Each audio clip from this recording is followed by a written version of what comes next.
Thank you everybody for coming today. Today we're going to be talking about careers in childcare here.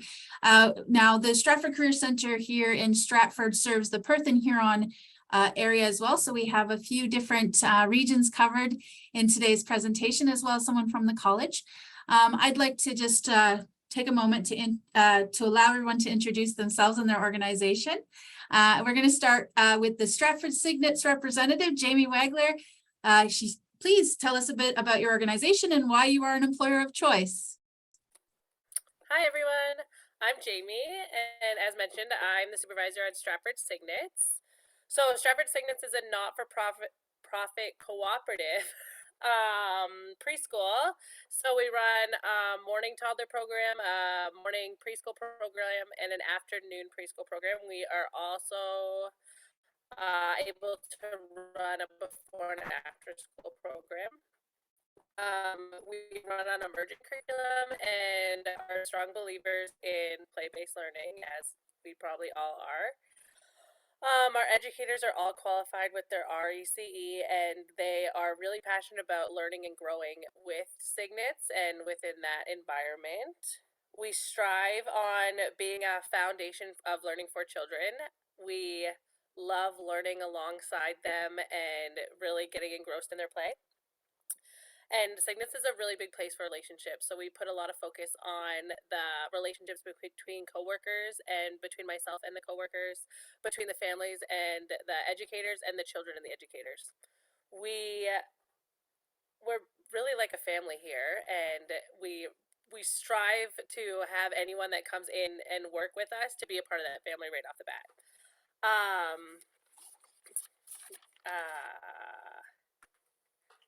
Okay. Sorry. This is my first time. So also the support that we get from our board of directors is incredible, and it really helps us flourish with the children and the learning. So yeah, that's why it's really great to work here. Thank you, Jamie.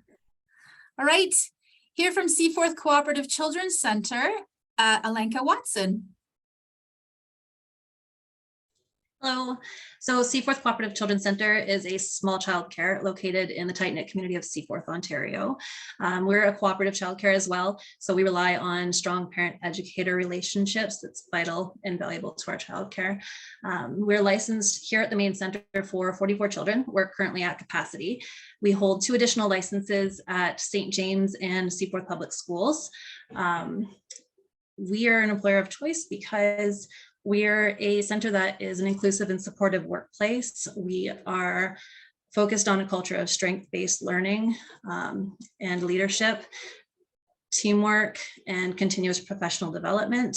We're also a very positive workplace atmosphere, which is a welcoming environment for those coming in. As someone coming in, we boast competitive wages. We just were certified as a living wage employer back in December. Medical and dental benefits. We have hours and shifts that promote work-life balance and professional development opportunities with reimbursements of fees. So that's kind of in a nutshell why people should come to us. So. Thank you. Wonderful. Okay, so here from Perth Care for Kids is Tracey, Phillips, and Gina and Goll. I think Tracey speaking, but correct me if I'm wrong, ladies. Sorry, hi, good afternoon. So yes, I'm Tracey Phillips from Perth Care for Kids. I didn't prepare a lot about our center because I sort of looked at the audience and figured everybody sort of knew. We're a very large agency. We have childcare, nursery school, before and after school, Milverton programs, early on programs. So yeah, we're quite big. We've just recently opened a new, well, a year ago, I guess, a center beside our other centers. So we're very passionate about finding the right fit right now. We've been interviewing lots, but we're really holding out for the people that will work well with our other staff, want the same commitments that our existing staff have. So yeah, we're just interested in finding out more about Conestoga's programs and how we can get staff, retain staff, and just keep up the quality for Perth Care for Kids and all of our programs, not specific childcare, but all of our programs in general. I would say also that we have lots of movement within our center because we're pretty big. We're big enough that we try and work with the employee to, find an age group that's suitable or shifts that are suitable. So yeah, we have lots of opportunities. So Jeananne can add anything she'd like to add to that. That's a nutshell. For sure. Thanks, Tracey. You did a great job. Yeah, I think for Perth Care for Kids, there's opportunities within the ECE profession, as she mentioned. So the fact that we have so many options within our organization will allow staff to build their portfolio anywhere from being at a center-based program to a nursery school program, or in the home child care, working as a home child care coordinator. And also we do early on programs. So there's lots and lots of opportunities within the organization for ECE, registered ECEs, to learn and explore in each of those job opportunities. We too offer a staff benefit plan, which is inclusive of dental and optical and health, inclusive of drugs as well. And we have other internal benefits as far as additional personal emergency leave days, inclement weather days. We provide lots of professional development internally and externally. So again, we really try to support the staff that we hire. Again, we consider ourselves a family-friendly environment. So staff, if you ask them, will generally say that they are very well supported when it comes time to meeting the needs of themselves professionally, but also being supported with their family. So I'll leave it at that. Thank you. All right, here from YMCA of Three Rivers, Stratford-Perth, Angela Charbonneau. I always say can you pronounce your name for me? Charbonneau. Charbonneau, Like thank you. carbon water. Oh man, I forgot to tell you, I like to go first. This is so much pressure now after listening to all of the other great companies. Okay, so why is the YMCA of Three Rivers the employer of choice? One, I work here and my colleague Crystal works here. That's it. That's all you need to know. No, a lot like the other agencies, we are there for the children, the families, and our staff. We as well have like a lot of employee benefits with the YMCA. You do get your membership for the YMCA for free. And then for your family, if you have family at the time, and it can happen at any time, is you can get it for your family as well at a reduced rate. But we do as well have benefits. We do, as much as we can, flexible shifts. I would say that we can always support all the staff and what they need, but in the end, we are a company that is providing care for children and we're trying to support the families, right? So it's got to be a little bit of give and take, but we do the best that we can. I would also say that now there's also a lot of opportunity to growth with for growth with the YMCA of Three Rivers, because we are amalgamated with CKW, which is now we call Waterloo Region, and the Guelph region. So with that is 3 other large YMCAs. So now we're a big YMCA with 2 other companies. And you know, there could be a time in your life where you're just, you need a break from working with children, right? So we have a lot of other opportunities within the whole organization that you can move around. So, and then come back to us, because we're all here because we love children, and that's where you got to be. So yeah, that's what I can say about us being the employer of choice. Thank you. So instead of asking everybody the same questions, I think what I'm going to first put out there, and maybe if you could put your hand up, I'm going to ask this first for someone who will probably expand. And then if anyone would like to add to it after how it's a little bit different with your organization, I want to first talk about what does a day look like in your organization? So if I was to work there, what does a day kind of look like for me? I know there's different shifts, so maybe somebody could tackle days. What does that look like? Jamie? Gotta put my hand up and get over to unmute. So because we have call them 4 programs, we have the before and after school. That shift runs from as early as 6:30 until 9 in the morning, and then again from 3 till 6 in the afternoon, with the availability of working in between, either as a support in the classroom, or you can, if you are going to school at the same time, if you're doing your apprentice or your co-op student, you have that time to do schoolwork in between, then come back. Our morning shift runs from 7:45 until 11:45, and then our afternoon runs from 12:30 to 4. All are great early endings for the most part. It's not super late working. A day to life, really, everyone comes and says good morning. We all have a big little meeting in the beginning and sees how everyone night was. We chat about what the day is going to look like. We chat about what their plans are for the morning program and the afternoon program, and then they go on their way. As a supervisor, I visit the classrooms quite often just to make sure that everything's going well and that they don't need bathroom breaks and stuff, and to see the kids and build that relationship. And then there's a break in there if you're working both. There's lots of opportunities to either choose to work the morning program or the afternoon program, or we also have the opportunity, if you want to work the full-time day, you can work the morning program and then have a break and then work the afternoon. So Thank you, Jamie. there's a few availabilities. Thank you. Alenka, does that look the same for Seaforth? And please share. There you Sorry, go. I had to unmute myself. Yeah, so a typical day for us, we have right now, I guess, 3 different shifts. In the main center, we are 8:30 until 5:30. We close at 5:30. We open at 7. So it's a 7 till 4 or an 8:30 till 5:30 shift. The before and after school programs are about the same, 7 until about 9:15. Get ready to tidy up and all of that. And then the afternoon starts at about 2:45 until 5:30. However, staff usually stay on site a little bit longer just to tidy up and make sure things are manageable for the next day. So there's time given for that. Here at the center, we work in small groups. So you would go into your classroom, you would collect your group from early snack and then go outside. We facilitate the small group play so that everybody is able to have more one-on-one time. It's a little bit chaotic when you have smaller rooms and kids who need to go outside. So it's appreciated. We have the outdoor time. We're outside for an hour in the morning, an hour at night, or in the afternoon, sorry, not at night.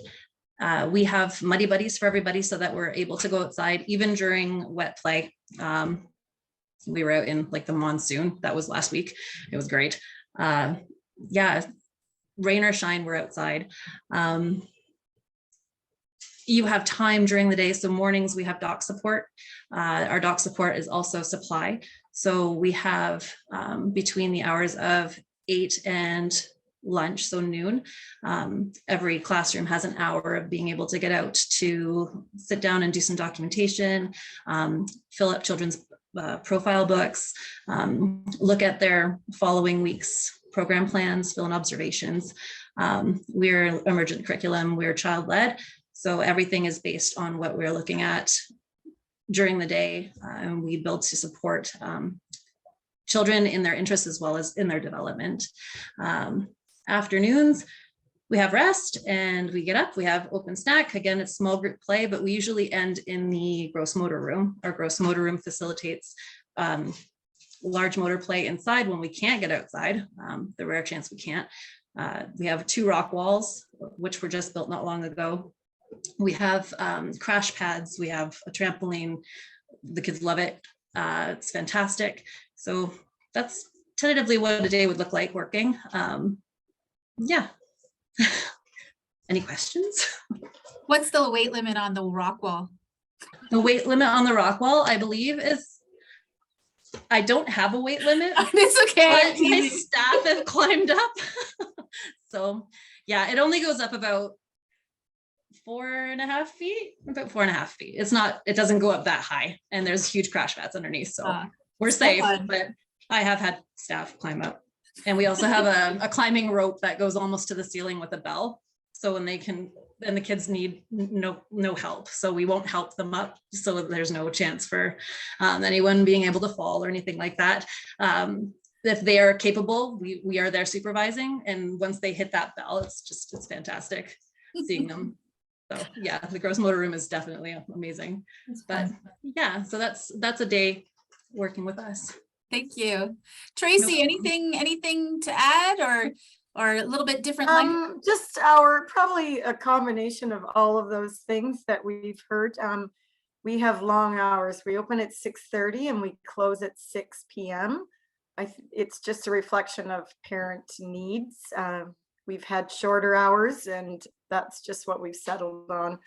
We do have kids arrive at all three. We open up Site A, Site B, and our before and after schools at 6:30, and we have parents utilize that. And we close at 6 p.m. and we have people at all of our sites picking up at 6 p.m. too. I'm sure they would use whatever we'd offer, but that is what we are open now. So with that range of opening does come probably shift challenges, because we need lots to open and lots to close. And then when the ministry had all of our non-cohort mixing, that definitely added to some of our stress. But I think we're family grouped a little bit now at the end of the day, in the beginning of the day.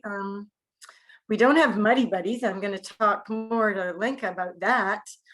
We just set them out. We go outside all the time, but they're at the demise of like the weather, their own clothes. So it might be something that we should invest in, because we really do spend a lot of time outdoors as well. Yeah, try to support our staff with documentation, and ours is more like a lunch time. We try to cover off at lunch. You can always add to lunch breaks. Yeah, I think that's probably pretty similar all around. Thank you. Angela. The YMCA does run the same hours as Perth Care for Kids. So we are open from 6:30 till 6, all of our before and after school programs and all of our full day programs.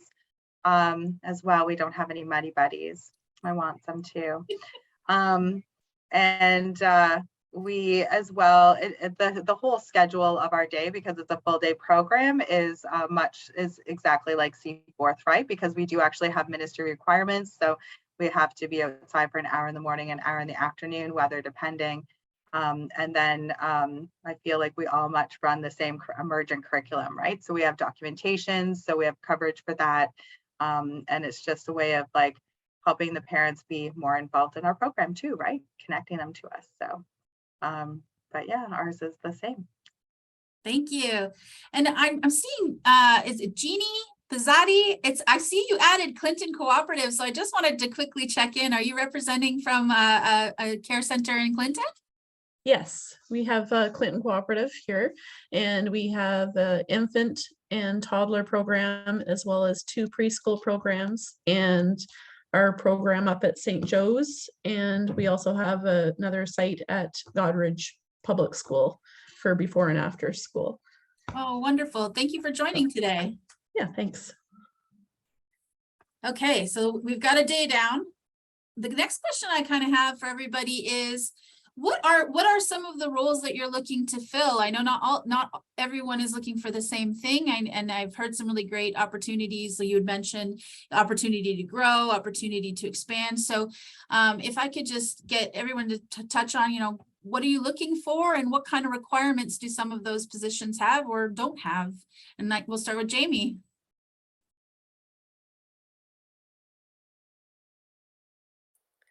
Perfect. So right now we're looking for someone to work our afternoon preschool program.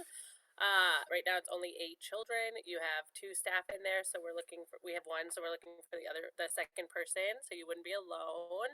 And that is you would work from 12:15 until 4. And then we are hoping to expand tentatively, we're hoping to expand in January to another before and after school program. So we're looking for someone to fill the morning before school there, with the possibility of filling our documentation time for other educators at our main site in the day between. Oh, Thank and you. the requirements. So minimum requirements is that you're 18. Of course, we love childcare, placement students or apprenticeship, sorry. And anyone going to school learning to work with children, great opportunity for you. And then we also idolize our RECE, so anyone that has their RECE is always welcome to. Wonderful. I'm actually gonna, Angela, I'm gonna throw you in now since you didn't like being last. Thank you. Thank you. Right when I felt like I was going through a coughing fit, and it's being recorded. Okay, so the YMCA, we're looking for, I swear, like every position. During COVID, we did open our expanded center at the, I call it CERC, but the Stratford Educational Recreational Complex. So we had 3 additional rooms there, and we still have 2 vacant rooms. Sorry about that. We are currently looking for a cook. The cook is now going to be a 40-hour-a-week position, which comes with some nice benefits. We now, when you're hired on for 40 hours a week, you get an automatic 3 weeks holidays and benefits. So that's nice. Oh my goodness, it's going to ruin the whole video. Sorry about that. We do have before and after school positions that we're looking for as well. Not all need to be ECEs. We can take unqualified staff. Anybody with child and youth, rec and leisure, teachers, and anybody who has like childcare experience, and students that are doing their apprenticeship program, right? Or people that are looking to do their apprenticeship program. We're always glad to support, like everybody else here, to support people and getting into the field. And then we are also looking for positions in program assistance. So where we have some children that need some extra support in the rooms. So we have those afternoon positions. Those are usually 10 hours a week. So sorry. The hours basically are ranging from 30 hours, 10 hours, then there's 30 hours, and then 40 hours a week that we're looking for to fill. And there's multiple positions. I would say at least 5 plus. Thank you. Thank you. Alenka? Currently, I am fully staffed actually at the center. However, we are looking to increase our supply list. We're looking for reliable and professional supply staff. Again, just like Ange said, we don't necessarily need somebody who has their RECE, but equivalents are great. And really just a love for children and the zest to learn with an open mindset. I think that that's really important as a supply. So we're also looking to fill some student placements. So anybody who is coming out of their first year, we have lots of opportunity to support placements, support potential apprenticeships. So that's what we're looking for right now. And supply work, currently you could work an easy 40-hour work week with vacations and time off and stuff like that. So yeah, it's a great way to get your foot in the door and get some great experience. Thank you. Tracey? We just hired a cook, so we're pretty excited about that. She's been working maybe within the last month or so and working out great. So fingers crossed. It'll happen, Angela. We were really slow to hire a cook, but again, we were looking for a fit. People underestimate. We get lots of applicants and they think it should be so easy preparing food for children, but it's so much more than just cooking. So we're focusing on educators. We don't hire for the position. We just hire for Perth Care for Kids because we have the 6:30 to 6 to cover. We don't want to lock somebody in that we hired them for an infant room that maybe has an open shift and find out they're more suitable to older children. So we really try and get a sense of what their likes are and where they're a better fit. We have a vacancy in before and after school, which is 25 hours and a split shift. It's always a little bit harder to fill a split shift. It pretty much rules out people with children because that's the only time they can see their little people. So we are it's a younger field, I would say. Longer hours. You start at 6:30 and you close at 6, and you have the break in the middle. So we're looking for before and after school, and we're looking for educators. Some come to us with no experience or little experience, and we will train them. Some are interested in the apprenticeship. We will sponsor them. Some have RECE. So we're looking for the whole range of education and experience, and we just balance them when we interview and find they're a good fit. So we don't rule out anybody until we get to see them, know them, feel them out. Wonderful. And Jeannie, since we have you on here, are you guys looking for anyone in Clinton? Well, presently, right now with the summer, we've had a bit of changes in schedules and holidays and everything else. We're trying to keep it, you know, as minimal as possible as we can. And we're in the Clinton Public School located in there. So we had to move our school age program up to St. Joe's for the summer due to contracting work down at the gym. So that threw us for a loop. But anyways, that being said, we have a few otherwise approved staff, and we also have a few that will be going off back to school in September, unfortunately. So we'll be looking to probably fill those areas. And like Tracey said, you know, we like to see where everybody fits, and we may have some staff juggled around in September, possibly. We like to try and keep things consistent as possible, but with children moving up and new ones moving in and that sort of thing, and staff going back to school and so forth, we're probably going to be looking for preferably registered ECE, but right now we'll take anyone that has a love for children and you know, commitment to working the various shifts. Thank you. Thank you. So just, you know, keep us posted. Make sure if you have opportunities, share them with me. I do post them on the college job board for co-op students or anyone who's heading into the child development practitioner apprenticeship pathway or the early childhood educator. We put it on the site. We share with all of our networks, and we do see people in the career center with different skill sets. Every month they change. So please keep us in the loop. But in terms of training, sorry, can I just say that Perth Care for Kids also does the home child care. So we're constantly looking for caregivers in their home. And so that doesn't necessarily require our ECE, again, women that and men that provide good care, good quality care, passion for children, know a little bit about child development. We provide the staff member to go into the home to support that caregiver and provide them with some equipment. And these caregivers do go through quite a screening, but in the end, they can provide care in their homes to a maximum of 6 children with some age restrictions. So definitely, and we cover all of Perth County.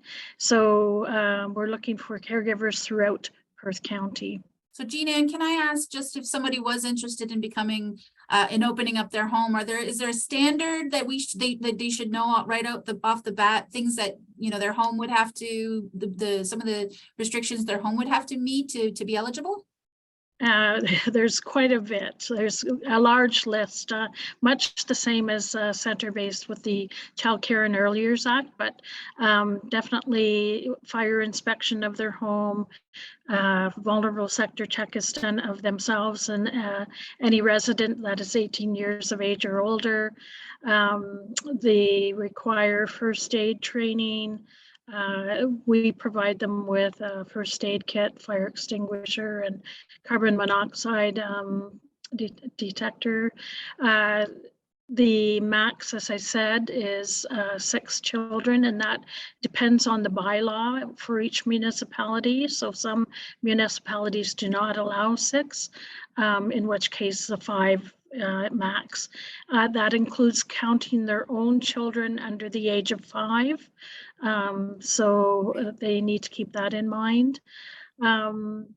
I think those are the sort of the main ones, but then obviously once we have our home visitor go in, she does home inspection, and we'll look to ensure that things are safe within the environment. So there's no medications accessible, no dangerous items that are accessible to the children, no poisonous products and such.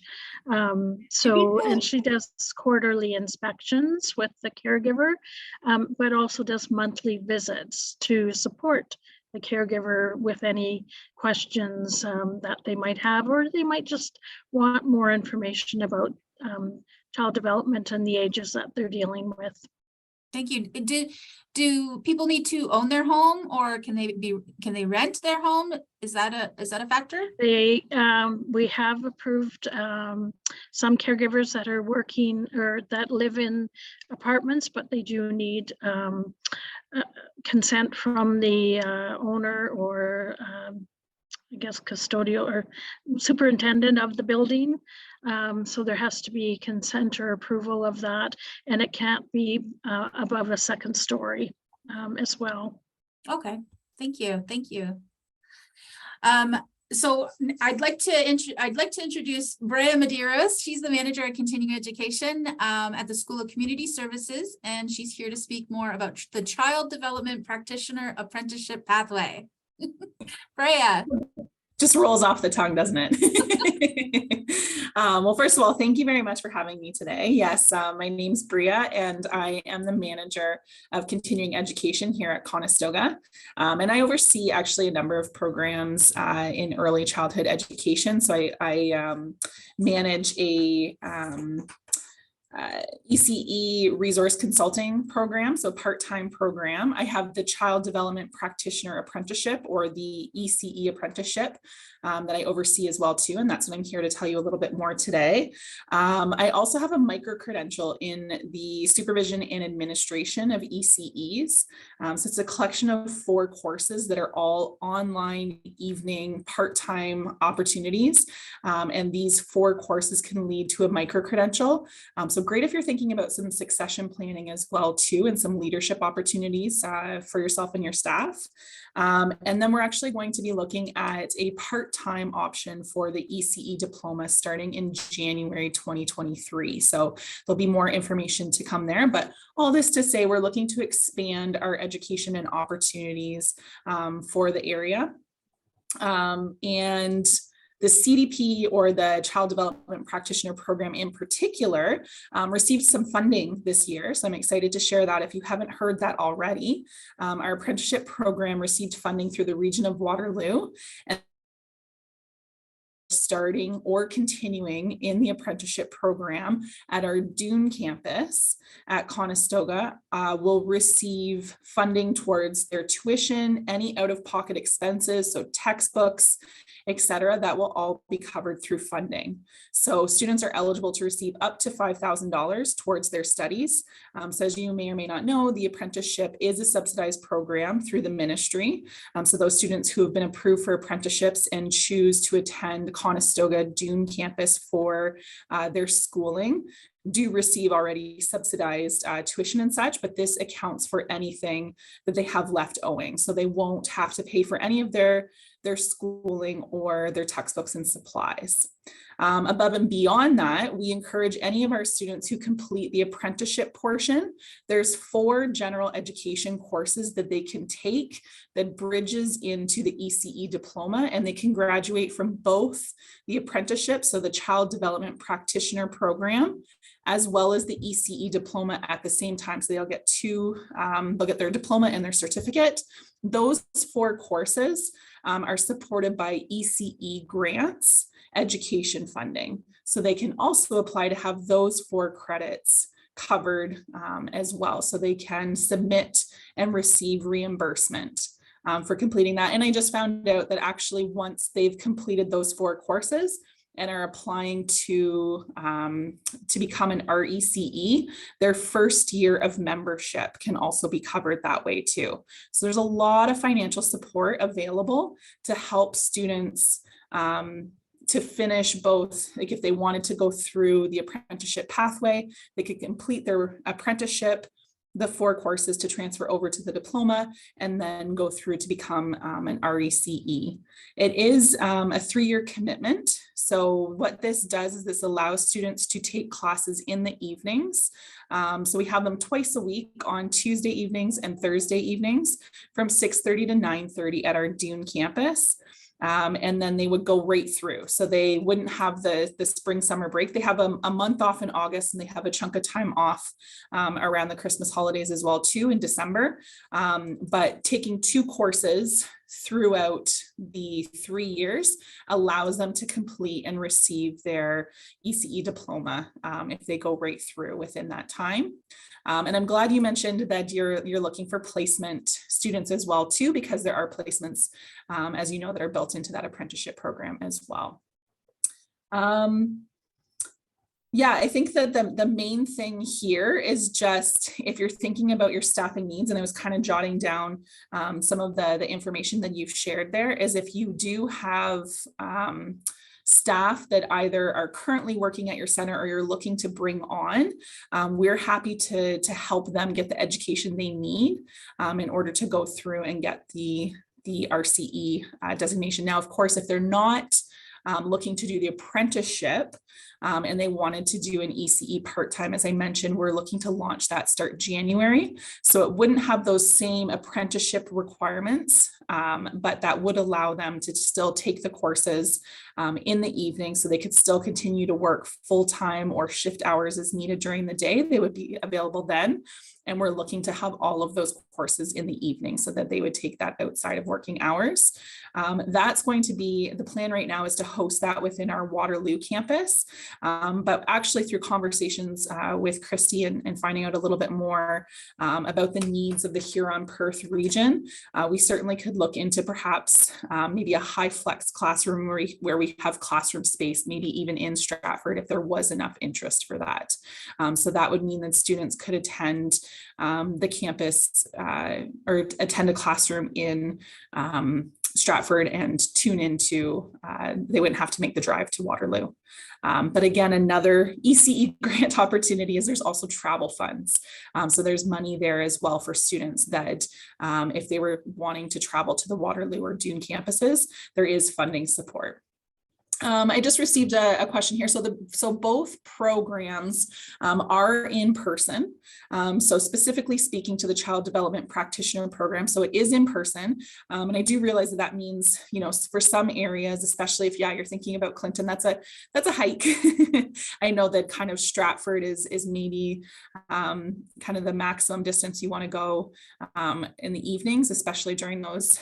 I'm from Huron-Perth, so I know that those roads can get pretty treacherous in the winter. So especially if you're looking to commute, but that's the hope that perhaps if the apprenticeship doesn't work for that aspect, maybe the ECE part-time and having the opportunity to build in a high flex classroom space might break down some of those travel components. Sorry, Brea, I just wanted to ask while we're on this part of the conversation, when we talk about the demand, and I just want to make sure everybody is aware, like how many people would have to register in the Huron-Perth area for us to run a cohort in Stratford? We'd want to see 10 students. That would be the minimum. Yeah. So if we could bring together 10 students, and if there's enough demand, I will let you know this too, then we can certainly apply to the ministry to run an apprenticeship out of Stratford as well. Looking at the region and what is available to students, there is no apprenticeship opportunity because the program does have the requirement for in-person learning. To break down that barrier and have it closer to students, we could certainly draw from the Huron-Perth region, but we would need to start with at least 10 students. Ideally, we'd be looking more at the 20 person range, but identifying, you know, the need for ECEs across the province and certainly within the Huron-Perth region as well. If there was a strong enough case that we could build, then I certainly could apply to extend our apprenticeship out into the Huron-Perth region too. So I may reach out to everybody after this event just to get a better sense, like, do you already have staff that you'd like to put forward? Because if we can hit 10, then we can have training here. So we might leverage each other's networks at this point, but I'll reach out after. I also, Brea, wanted to quickly ask about the funding. I know it's grants and bursaries and things like that. Is there, I know with some of the grants we work with through Employment Ontario, it requires people to be unemployed or laid off or things like that. Are there restrictions for these grants and bursaries or? Yes, so for both the Region of Waterloo grant, so this is the bursary specific to our apprenticeship program. Those students would have to be registered at the Dune campus, and in order to be registered at the Dune campus in the apprenticeship program, you would already have to be working in early childhood education. But this would be for individuals who were onboarded and ready to start the apprenticeship, or who have already been working in childcare and are looking to start the apprenticeship. So it's kind of, although that's not specifically set out, in order to be eligible for the apprenticeship, you would have to meet that requirement. Now for the ECE grants, that would just be, you'd have to be working in the field, but that could be tapped into any time as soon as you're working in the field. So I'm hoping that I'm not confusing that too much as I'm sharing that. But the bursary is available for starting in September, whereas the ECE grants from the province are ongoing. Thank you. Does anybody else have any questions for Brea? Oh, Tracey? I do. I was looking to see how I could type it in, but I can't. That's okay. I couldn't find that. I was thinking we have some people in our apprenticeship, and the last page has them choose where they'd like to take their education. Yes. I was thinking Conestoga had an online. I was looking to see if I could find it. Online reportables or something. Yeah, so we did have online during the COVID. Okay. So that was I just thought I should clarify that. I always get them to, I tell them to do their own investigation, because other than up until speaking with you, really, I don't know that much about each of those programs. Just as we have people go through, I say, talk to them, ask them what, you know, are the good things, or, you know, we do have some that did your Tuesday and Thursday. So I just send them to see other people, but I saw it had online reportables and I didn't know. I've told them to look into that. So if they looked into that now, you're not offering that. We're not offering online, no. So we've always been, so technically speaking, our program is approved to be delivered in person through the ministry. So that's actually not, that's mandated at their level. So, but what happened is during COVID restrictions, because Conestoga had restrictions as well for so long, then our program moved online. But as of March 7th, earlier this year, we've been able to remove those restrictions, move back to in-person learning, and we'll be continuing in-person learning going forward. Thank you. Tina. I just wanted to have a conversation about the possibility of getting a cohort of 10 in Stratford. And although a cohort of 10 in Stratford may not be funded under the funding that Brea has outlined, they would be funded under, like when you do this through apprenticeship, you do the CDP with apprenticeship, you're about 15%. The cost is about 15%, the cost of tuition. And when you are done, you can get reimbursed $1,000. So which can essentially, when you're done each of your reportables, your section, you can get refunded or reimbursed. So it's the ministry essentially paying for your tuition retroactively. So you can still do it. You can still get your tuition free. So we can still look at that. And and I have a question. I'm specifically staying because I've got several clients that are very interested in, and they are working full time, but they are wanting to transition. So I'm here on their behalf. I have some questions, if you don't mind, to be able to talk about and that is there a way for somebody to maintain a full-time job and do just before school or something like that, working with the employer to be able to do it before school so that they are actually working with an employer so that they can actually apprentice, but they can keep their like other jobs such that they can keep the family economically stable. Do any of you, would any of you allow for that, like just before school, not necessarily before and after? Or just after school because of mornings, that kind of thing? I know we have accommodated that in the past and we're continuing to do it. We've actually had a couple of staff members that are pursuing their teacher's degree. So they would work at either Clinton Public School here or up at St. Joe's. They might do a lunch coverage up there or something like that, or cover during the day and then work for us either in the afternoon or in the morning, or the opposite, right? Work for them in the morning and then us in the afternoon, so forth. The other question I have is related to a lot of parents who have children who are going back to school. And so their question is like, if they need to offset. So they either they can go in early, but they need to be there at the end of the day to get the kids home, or they can send their children off to school and their spouse is home in time to get the kids home from school. So again, is there a possibility of doing one or the other? And if they did that just after school or just before school, would they be able to be registered as an apprentice and therefore access the training? I know Angela had her hand up for the last one. Did you want this one?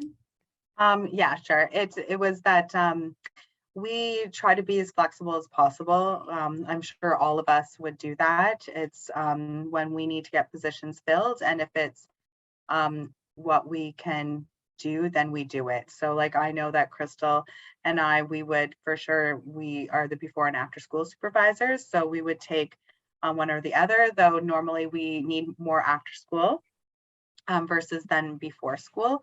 I do know that for like anybody for a full day center, it makes it a little bit difficult because your numbers don't drop at the end of the day by 3. So it would just be that person applying and saying what they can do. This is what I can do, right?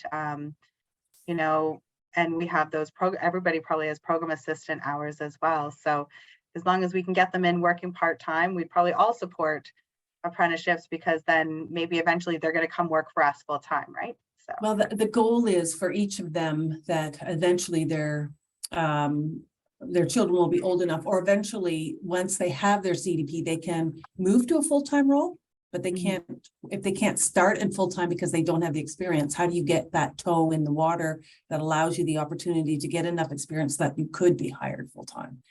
So it's, that's what, when I'm working with my clients, these are the questions they're asking me. Jamie. With our morning program and our afternoon program being 2 separate programs, we could definitely work with someone also with either starting in the morning and only working in the mornings, or more likely starting in the afternoon and just working in the afternoon, so they could still see their kids off and then finish. Okay. They have lots of parents where one works early, one works late, and it's so they can do one or the other. But as you know, often there's just not childcare for the people to actually provide childcare for someone else. They need it for themselves. Thank you. Does anybody else have anything they want to add, Alenka or Tracey? Okay. I do have, do we have any more questions for Brea? What a great day. Okay, so I do have a question from Haley. It says, do all centers run an emergent curriculum? Do schedules allow for more outdoor programming than the mandatory 2 hours outdoors? Alenka, you're nodding your head. Would you like to speak to that? Yes, we have our playgrounds are set up that we could run a program outside all day if they wanted to, with the exception of sleep time. Although we did try that this past summer, didn't go well. Yeah, we have everything outside. They can bring everything outside from inside. So if it's a beautiful day and it's not too hot, the UV is not too high, they're absolutely able to have way more time outside than what we would allot for normally. So yes, absolutely. Thank you. Jamie? Yeah, just echoing what she said, same thing. We try to spend as much time as possible outside. We even like have snacks outside, everything. So as long as your program can run outside, then yeah, definitely. Wonderful. And Angela, and I usually see the kids out there. Tracey? We share our playgrounds. Like we have a couple preschool rooms using the playgrounds. So to a certain extent, we can extend a little bit, but we tend to use it more for like one group's taking out a small group and the other group's taking out a small group at the same time to allow more small group play inside and outside. And we have to balance our playground with a couple other programs using it. I'm sure Angela's probably the same. The more kids using the playground, the more limitations you have. We try not, I mean, they can go to the nature center anytime and they can extend by going on walks and such, but our actual fenced in playground has some time limitations. So, but we try to spend a lot of time outside. Yeah, so like the same with Perth Care for Kids, we would have like this preschool room has the scheduled playground for this time, but it doesn't mean that you can't go out earlier. You can't go out later in the day, right? Like just because everyone's scheduled time is done at 4 doesn't mean that you can't actually go back on that playground until 6, right? And you use your neighborhood and your walk in your surrounding areas. So the possibility is there. It's just that you can't have like 60 children all on one playground. Okay. Does anyone feel we missed anything that should be mentioned? Now's the opportunity. We're 7 minutes out. I know we could all use those 7 minutes. I really do want to thank everybody for coming today and connecting through the Conestoga Career Center. So for anyone who isn't aware yet, it looks like Tina has her hand up, and that's Tina. I forgot to mention that because we were an Employment Ontario provider, if you are doing a new hire and looking to do an apprenticeship, we do have the apprenticeship signing bonus. So that is very helpful for employers to assist with that. And so we do have some of our employers are using the $1,000 signing bonus to help the people pay the first tuition. So then once it starts getting reimbursed, of course, then it covers things off. So that's an important thing to remember about something that we can just support in terms of the income part of the apprenticeship. Thank you, Tina. So for any of the employers on today or watching the video, I do encourage you to reach out to the Career Center and let us know about your opportunities. We meet with people regularly, and if there's an opportunity to connect you, that's what we aim to do. Any participants today, please, or watching the recording, please, if you want to have a conversation, I am happy to start that and see where we go. Brea has her hand up. One more thing. Just a quick little plug to say that I forgot to mention it before. We still have spaces available for this September. So I know it's a quick turnaround, but if you have any staff that are kind of on the fence about the apprenticeship, I put my email in the chat there. Please have them reach out to me. Like I said, there's travel grants available. Their tuition and all of their supplies would be covered. There's reimbursement once they finish the apprenticeship. Like you said, then there's the $2,000 they can get for the apprenticeship completion grant. There's additional leadership funds available to do the general ed. There's lots of money and support to make it happen. It would just be their time and their ability to commute to the Dune campus. But just want to let you know that we still have spaces available for this September, and I'm happy to walk them through the process if they're feeling a little confused or overwhelmed by it. But please don't hesitate to get in touch, because we can certainly make that happen. And thanks again for having me today. Jeannie's asking how many apprenticeship spots are there? So right now we're about halfway full, and that's like for those who are like fully registered. So we've got 10 spaces available. But I mean, given the requirements for the field, this is kind of a tricky question to answer, because I can always appeal for more spots because we know that there's such a huge demand. So if you have the interested apprentices, I'll work to make it happen. Wonderful. All right. Thank you, everybody, for today. And hope we'll be in touch soon.